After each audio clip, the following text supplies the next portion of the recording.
ஈரோடு கிழக்கு இடைத்தேர்தல் 3 நாட்கள் மட்டுமே வேட்புமனு தாக்கல் செய்ய முடியும் என்று கலெக்டர் தகவலும் கொடுத்துள்ளார்.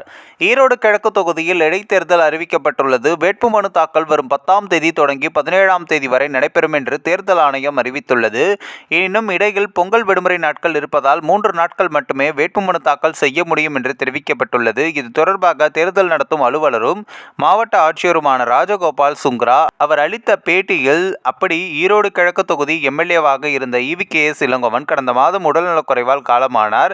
இதையடுத்து காலியாக இருந்த ஈரோடு கிழக்கு தொகுதிக்கு இடைத்தேர்தல் அறிவிக்கப்பட்டுள்ளது. இதன்படி வரும் டிசம்பர் 5ஆம் தேதி இடைத்தேர்தலுக்கான வாக்குப்பதிவு நடைபெறுகிறது. வாக்கு எண்ணிக்கை 8ஆம் தேதி நடைபெறுகிறது.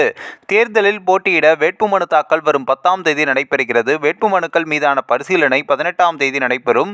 வேட்புமனு தாக்கல் திரும்ப பெற ஜனவரி 20ஆம் தேதி கடைசி நாளாகும். ஈரோடு கிழக்கு தொகுதியான இடைத்தேர்தல் தேதி அறிவிக்கப்பட்டுள்ளதால் அங்கு தேர்தல் நடத்தை விதிகள் உடனடியாக அமலுக்கு வந்துள்ளன. ஈரோடு முழுவதும் அதிகாரிகள் கண்காணிப்பை தீவிரப்படுத்தியுள்ளனர்.